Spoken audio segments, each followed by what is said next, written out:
Okay, so it's Darren, and I'm here today to talk about the Hike Every Day for a Month challenge. Now, a lot of you probably haven't heard about this, so let me tell you where it came from. I'm looking at hiking the Appalachian Trail next summer. Decided to do that around August or so. Became pretty likely that was going to happen. And in researching it, what I found is there's a lot of physical challenges to it. You're hiking 2,200 miles, you're climbing almost 90 miles of vertical climb, you're coming back down almost 90 miles. You are going to be either hot or cold most of the time, most days out there. You're going to be wet pretty much every day on the trail. It's a very wet trail. And what everyone's saying is, you're going to be sore every day. As long as the pain moves around, I guess it's okay. You're going to be tired, you're going to be hungry all the time. And then they say, and those physical challenges, that's the easy part. The hard part is the mental challenges, the psychological challenges you have to overcome. And trying to get sort of a feel for what some of that stuff is. And there's some information out there that's not great sometimes. So I decided I was going to try to hike every single day through the month of October. And to make it real, I made up a list of rules. So I have some notes here with the rules on it. Rule number 1, hike every day for a month. What kind of hike every day for a month challenge would it be otherwise, right? Rule number 2, to minimum 5 miles a day on every day. Rule number 3, on the weekends, at least once, do a 10-mile hike. It can be more than 10, minimum 10, at least once a weekend. Rule number 4, these have to be real hikes, so no cheating and saying, yeah, I went shopping, I went to the mall, and my Fitbit says I did 2 miles there, so let's do 3 miles. No, it's 5 miles in a park on a trail. And rule number 5, life happens. Okay, you're going a month, you got a busy life, lots of people have busy lives, you have to do this stuff sometimes.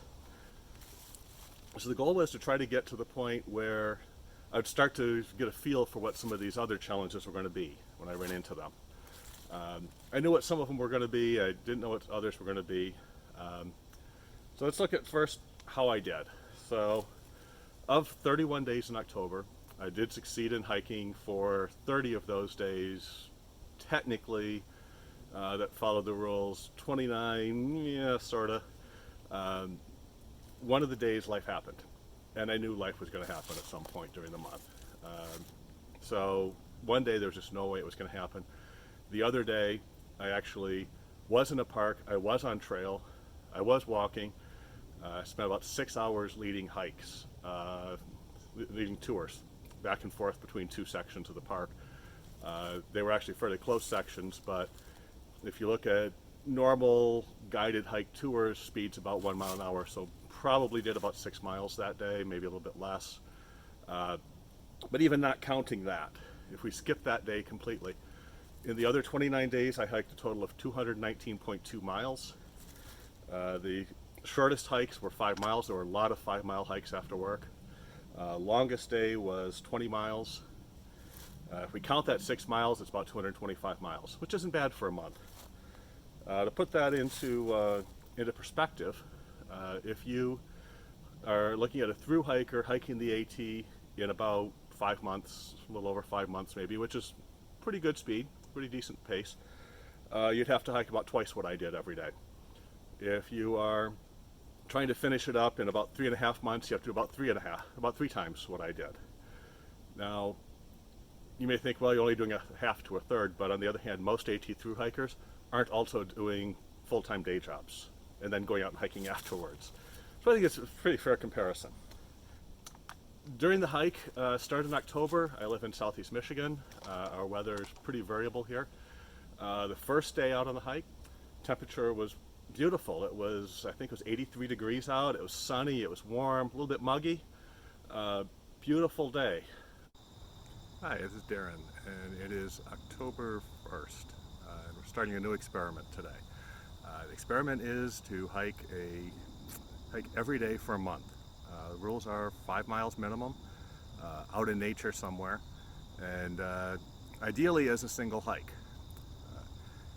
Right now I'm at Kensington Metro Park, and behind me you see one of the local dinosaurs. For those who don't know them, it's a sandhill crane. They grow to about 4 feet tall, and they are basically carnivores. They live mostly on frogs and small snakes, small children that people lose in the woods, I suppose, but mostly frogs, snakes, that sort of thing. The ones around here are pretty socialized because there's generally no hunting in the park. Earlier I ran across a whitetail, not a whitetail deer, a albino whitetail deer, and I'll put some video of that up with this as well.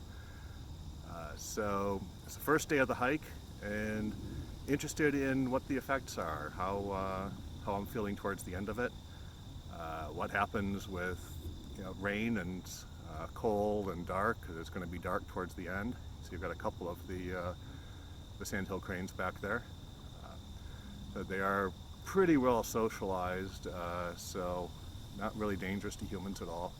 Unless you go try to attack them or tease them with food, and then they will bite and it will hurt. They've got some pretty strong beaks to them. Out here in this park we've also got wild turkeys, of course, coyotes, all sorts of stuff. Anyway, I'll be putting together a collection of videos, shooting as we go, and hopefully at the end of the month I'll have some good results from this experiment.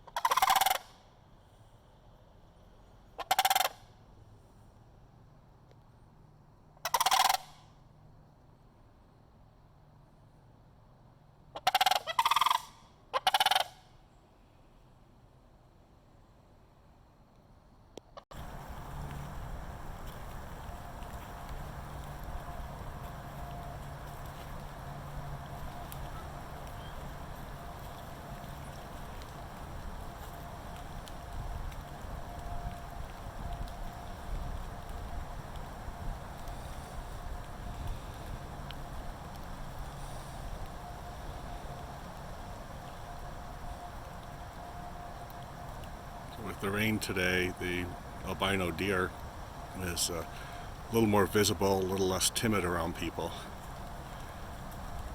I actually find that a lot with animals in the rain, that they're a little bit less timid,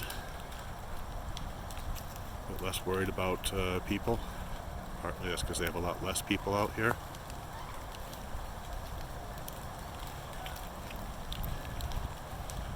Actually pretty close to him right now. I'm probably 15-20 feet at most away.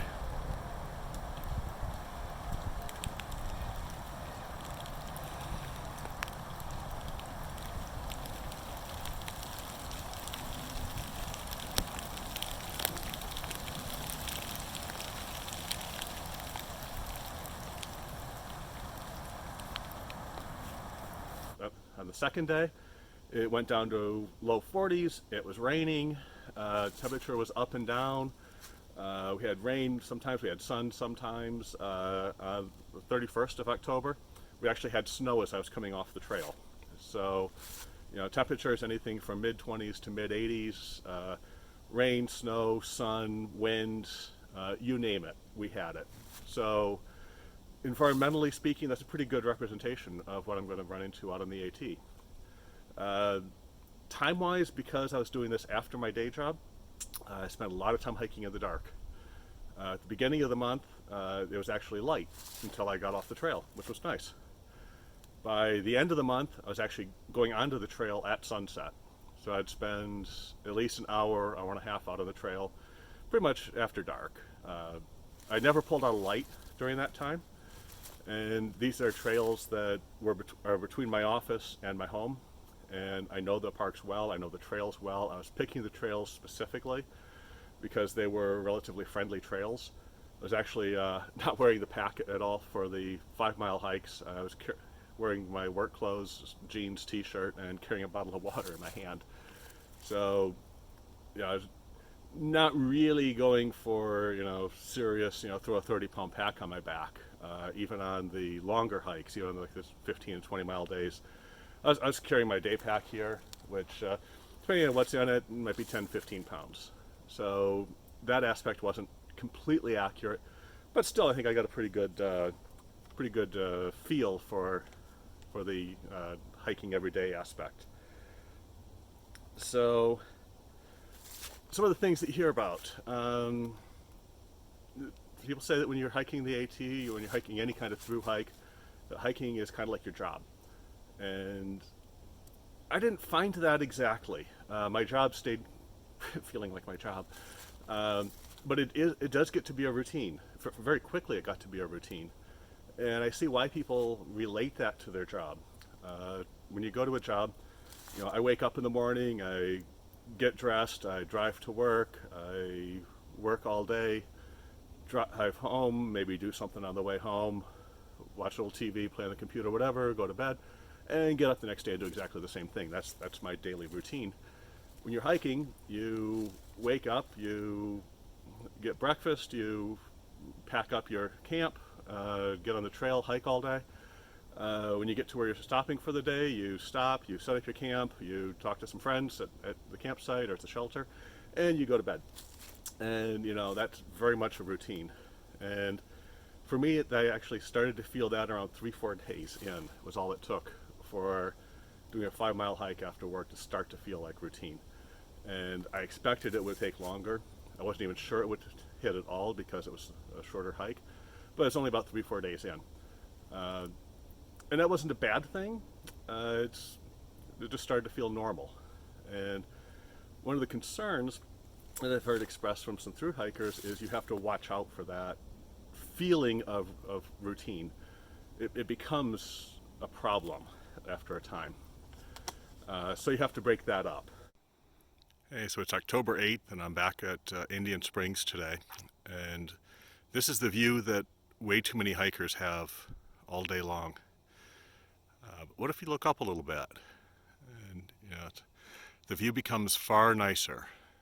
And sometimes you even need to go a little higher than that. Take a look at what's overhead.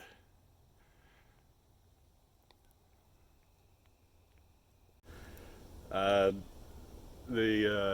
big one is the way I was feeling at the beginning when I first started looking at doing the AT, when I was not looking at doing any zeros or narrows or anything like that, and putting in high mileage days, and realized those zeros and narrows are critical.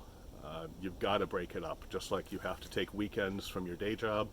You've got to take breaks from the routine of hiking too.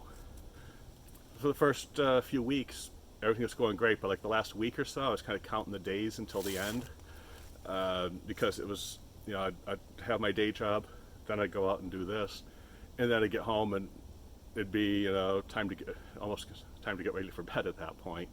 So I was just consuming all of my hours, and that's something you have to watch for, and it really speaks to the need for zeros and narrows out on the trail.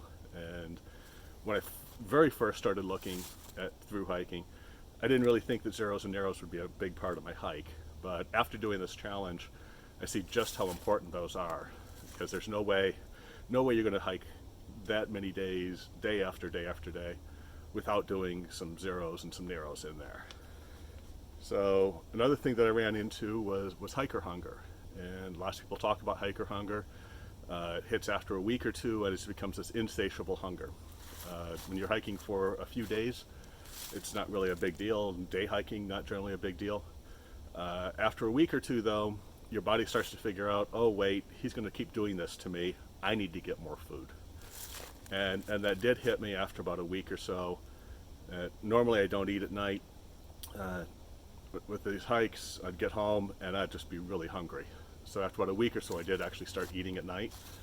And one of the other things with that is, if you've seen some through hikers who have maybe lost a lot of weight during the hike and then put it right back on after the hike, it's really hard to stop eating that extra food.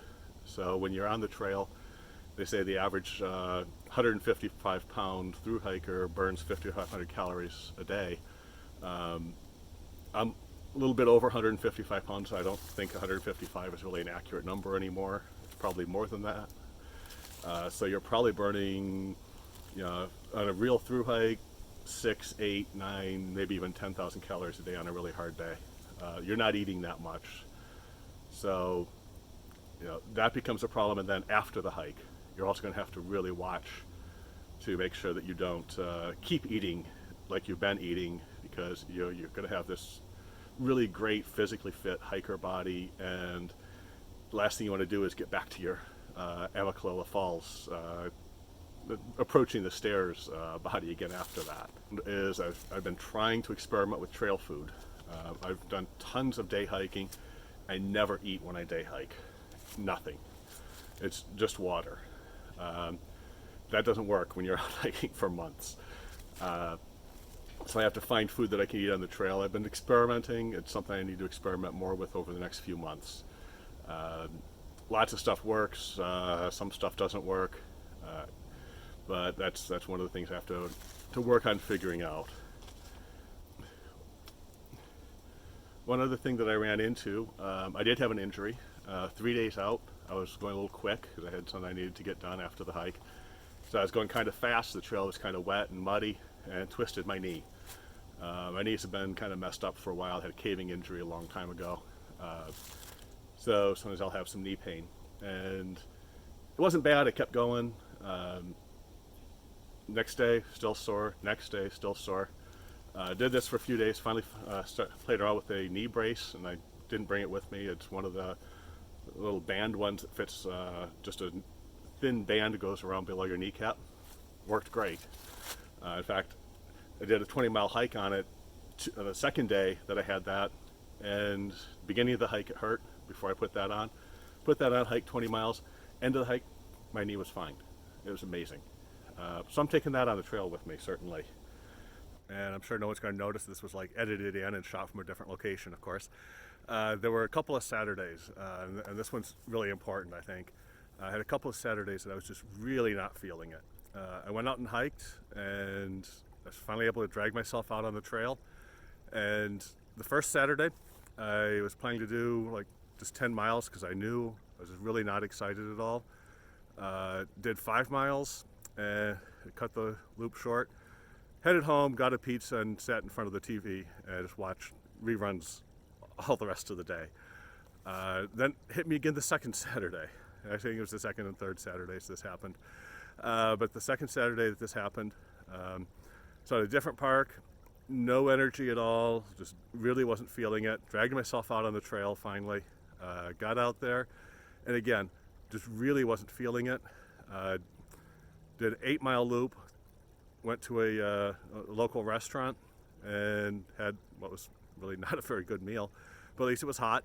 And once I was done with that, then I was able to actually go back out, and I did another like 10 miles or so that day, and felt a whole lot better with it. You know, some people are looking at doing through hiking, and they're going to do cold soak or whatever, especially if you've got bad weather. If it's cold out, if it's wet out, I can't emphasize the value of a hot meal. It can really make a big difference. It can make the difference between a good day and a bad day. It can make the difference between staying on the trail and leaving the trail. So I'm back. I didn't actually abandon the trail after the first loop. I did the first loop, and then I briefly abandoned the trail and did what every hiker does in situations like that. And I jumped in my car, went out, got some food, and came back to a different park. I'm actually at Haven Hill Natural Area, one of the only national natural landmarks in southeast Michigan, and did some more hiking here. So we did about 14 and a half miles today. So we have events going on here, so it was very slow. Ended up meeting with a bunch of people on the way, but had a good hike. The sun came back out, and looking forward to hiking some more tomorrow. What else do we have on here? The night hikes. Mentioned that I was ending up hiking a lot at night, and on the AT, people do night hike. You gotta watch out you don't step on snakes. They are out there, and I have actually, I think, stepped on a southern diamondback rattlesnake in Kentucky. He didn't appreciate it. Ended up, he made a strike at my leg and hit the pair of jeans I was wearing. Missed my leg.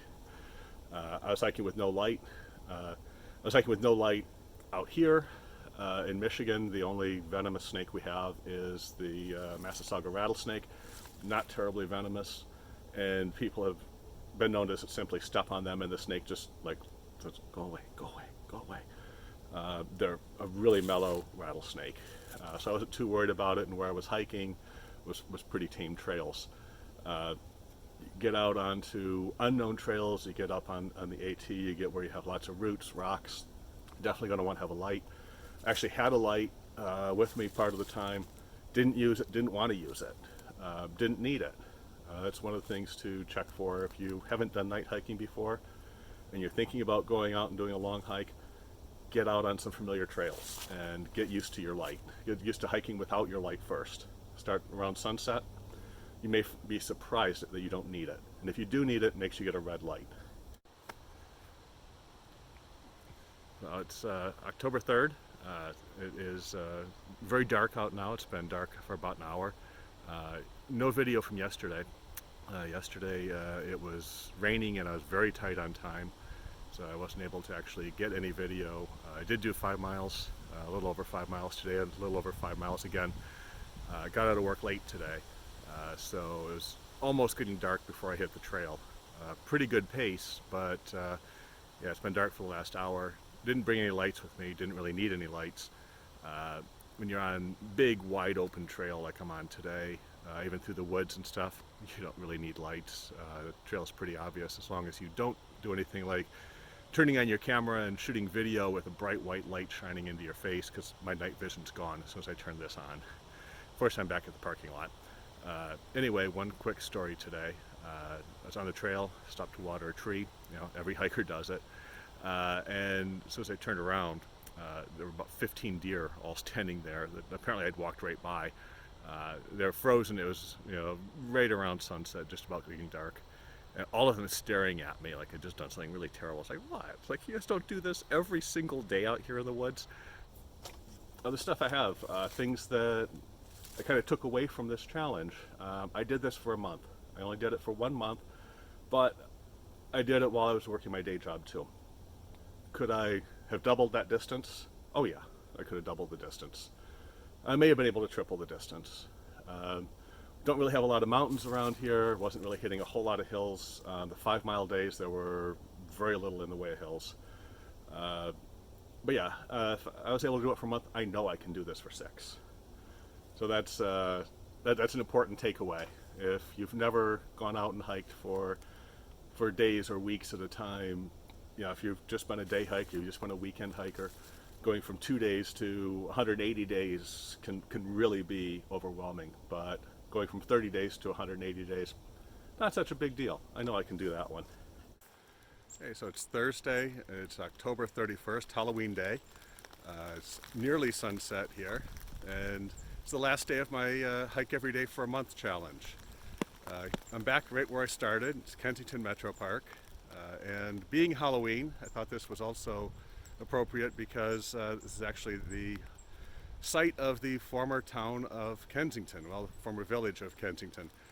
You see the ruins behind me here. This was the home called Bubbling Waters for Joe Labadie. He was a union leader and journalist in the city of Detroit and came out here to Kensington as a way to get away from being downtown. Looking around, you can see when we started this month, it was 83 degrees on the first day. Almost all the leaves were green on the trees, and today it's about 40 degrees right now, and almost all the leaves are gone. And there's actually some snow just to the west of here. It will probably be snowing before I finish my hike today. So a bit of a change in weather, a bit of a change in daylight conditions. Early in the month I was hiking entirely in daylight. End of the month here I'm hiking as much in the dark as not, sometimes an hour or more after sunset. So a lot of stuff I've learned from this, and I'll put all that together and put that into a recording later. But I just wanted to show you just how much stuff can change out here in a month. And it's first week of December here right now, and I'm not looking at leaving until either like mid-March to mid-April sometime. So the other thing I know is that's a long, long time away. But anyway, that's my experience. If you haven't done anything like this, if you're thinking about going and doing a long hike, whether it's through hiking the AT, PCT, CDT, whatever, or even, you know, something shorter, this is a really good thing to do to kind of get a feel for what you need, and you'll get some of the experience so that when this stuff hits you, it's not going to be as much of a surprise. But you'll also be a little more prepared and hopefully have a better chance of success. Thanks for listening.